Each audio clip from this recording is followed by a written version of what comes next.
I was a battery for a long, long time. Well, we're here with Jim McCloughan here at the National Wrestling Hall of Fame Honors Weekend. It's fair to say you're a wrestling guy, right? I mean, you've done it as an athlete and a coach and a referee and all kinds of things. So what did you think when you got a call from the Hall of Fame saying, hey, we'd like to honor you for some things you did that wasn't involved with wrestling? Well, anytime you get a call like that, it's surreal. It's something that you think maybe they've got the wrong number, they've got the wrong guy. But yeah, it was just, it was a thrill to get the call, but it was also a moment that you step back and think about, wow, what is this all about, and what have I done to deserve this? Well, and that's kind of what we'll learn as a group about you this weekend, right? I mean, but when did you get involved in wrestling? You must have done it at some age as a youth because you wrestled both in high school and college, right?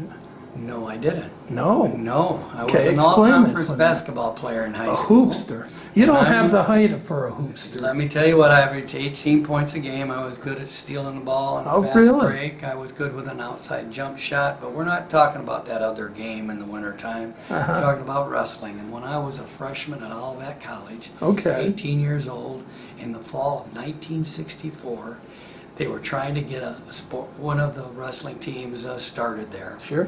And a guy from actually Pennsylvania by the name of McCloughan came back to me 4 different times asking me if I'd go out. I had never seen a wrestling match at the high school or college level. Finally, after 4 times coming back to me, I agreed that I would try it. They have never let me forget this, but on the first day of practice, I came into the room and I looked around and I said, where's the ropes? I've seen this on TV and there's supposed to be ropes. So that's what I knew about wrestling.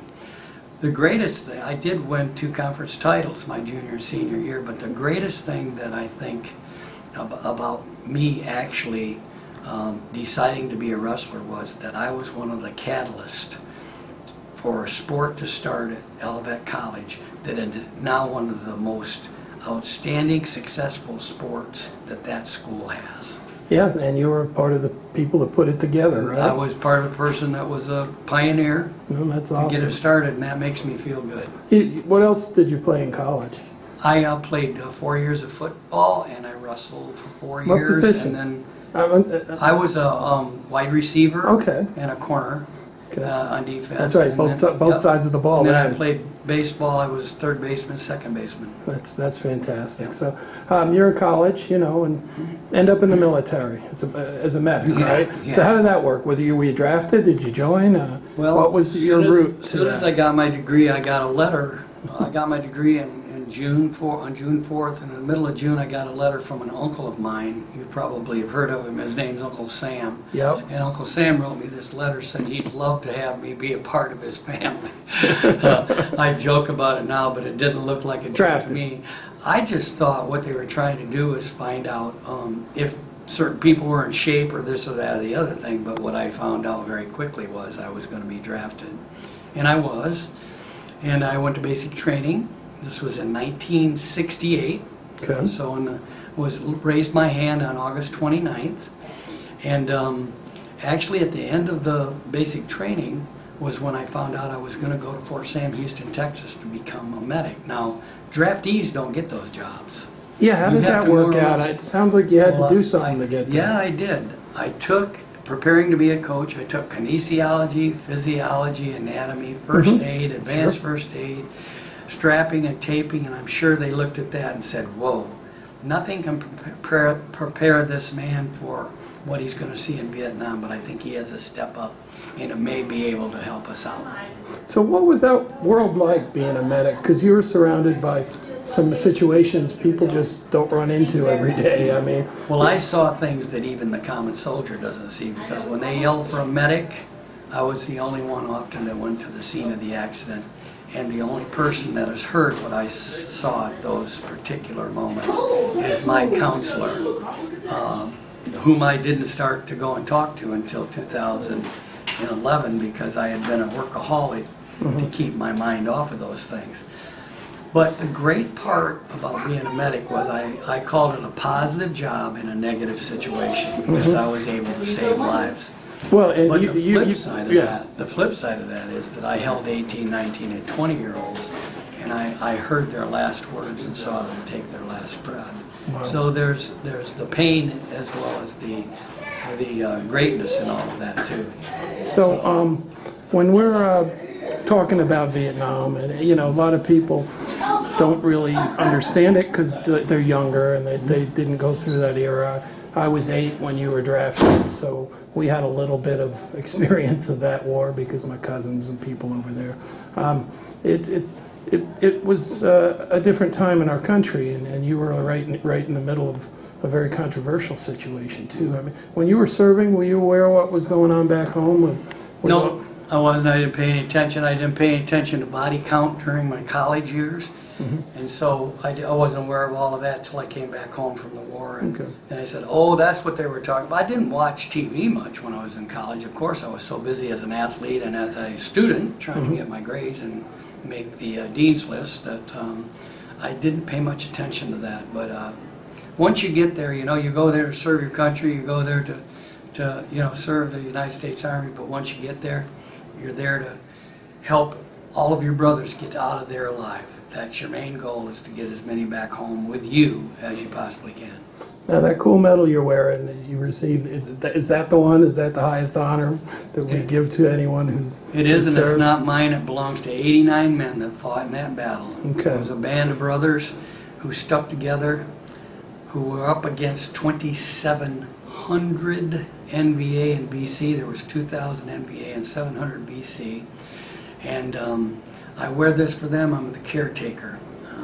I don't know if you've read the citation, but Yeah, I've read a little bit, but I mean, I went into the kill zone 10 multiple times. Yeah. 10 times. I was wounded 3 times in 48 hours, and was told to get on the helicopter the first day that I was wounded.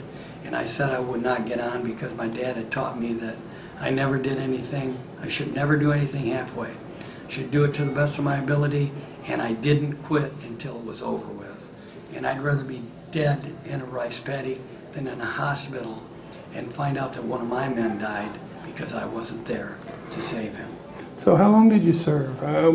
Obviously, 1 year, 9 months. Your award I got a was based 3-month on what, a layoff. 3-day period, but you were there a long time when you consider what it was like, right? It was exactly a year, but it was longer than any year that you'll ever experience. And you went into education, which was I your did, plan, right? For 4 decades. A teacher, a coach. Coach Wrestling continued. I mean, Yes, it did. You coached wrestling. You refereed. Talk about wrestling, what it means to you, because you're being honored as a wrestler and a hero, but Well, as a wrestler. I wouldn't be standing here, and I wouldn't be standing here with this medal on me if I hadn't been for wrestling. I say, and I've said it many, many times, that college football, college wrestling saved my life and allowed me to save many other lives.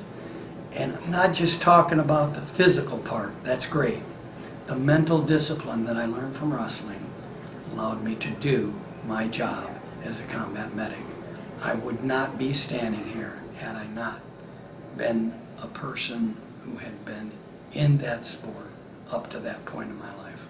Now, you got a letter from Mr. Uncle Sam, and you also got a call from Uncle Sam saying, we'd like to give you, the highest honor our government gives in the military. What was that like, the whole experience of being honored for your heroism? Going to, it was in D.C., right? Yeah, it was a big surprise because originally when the end of the battle took place about 4 months after it, my lieutenant came to me and said, Jim, I put you in for the Distinguished Service Cross, and they told me you were just a PFC and they don't get that, so put him in for the Bronze Star.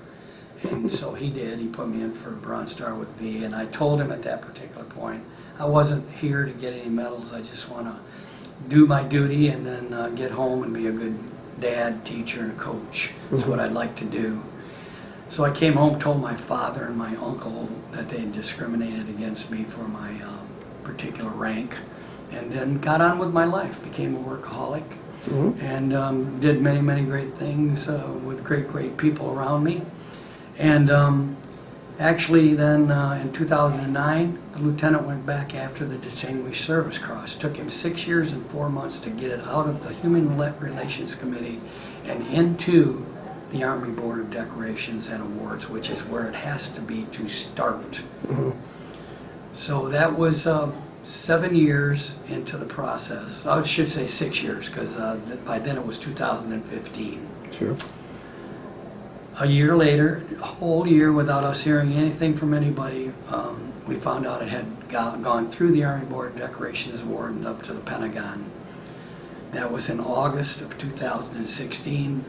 I get a call from my Senator Debbie Stabenow, in October of 2016 to tell me that my case came across the desk of Ashton Carter, the Defense Secretary of Mr. Obama. And he looked at about a 10-inch stack of papers that the lieutenant had done, and the 9 eyewitness. We only walked out with 32 guys. He got 9 eyewitness letters. And Mr. Carter said, the Distinguished Service Cross is not high enough, and he recommended me for the Medal of Honor. Well, that's Problem fantastic. is, that must be given within a 5-year period. Oh. So Debbie Stabenow wrote a bill to waive the 5-year stipulation. It had to pass in the House and the Senate. It did so in December of 2016, and I'm making this as short as I can. In May of 2017, I got a call at my home from President Trump. Wow. And he told me that I'd be getting the medal, but he didn't know when. 2 weeks later, 5 minutes to 11, I received a call from a Colonel Walters out of the Pentagon, and she said, Jim, in 5 minutes, the United States of America and the world will know that Jim McCloughan will be receiving the Congressional Medal of Honor on the 31st of July. I said, thank you, Colonel Walters. I hung up, called my wife, and I said, watch TV. I'm going to tee off. So I shot 18 holes with 2 of my best friends that I coached with for 40 years plus, and for the first time was able to tell them I had never talked about this, and they thought at first I was just pulling their leg.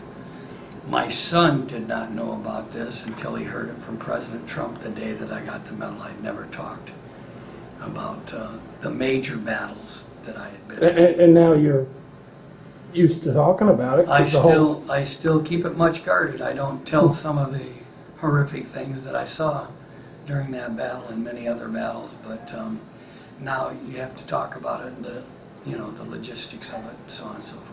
So are you enjoying the experience here so far, the wrestling people? I mean, we Yeah, I got haven't been here Olympic too long, medalists but walking around. I and- always enjoy being around wrestling lovers. Yeah. You can't go wrong with that. Do you have some family friends coming down to be I have part my of this? son here. He was a 2-time undefeated state champion, a runner-up one year, and 172 wins, 8 losses in high school career. He wrestled for Central Michigan University. Oh, that's great. Yep, and he's been with the Michigan State Police for 25 years. He was All-American his senior year in high school, both as he was chosen by a committee to be All-American, and he won that status at what they call the Junior Olympics in Iowa.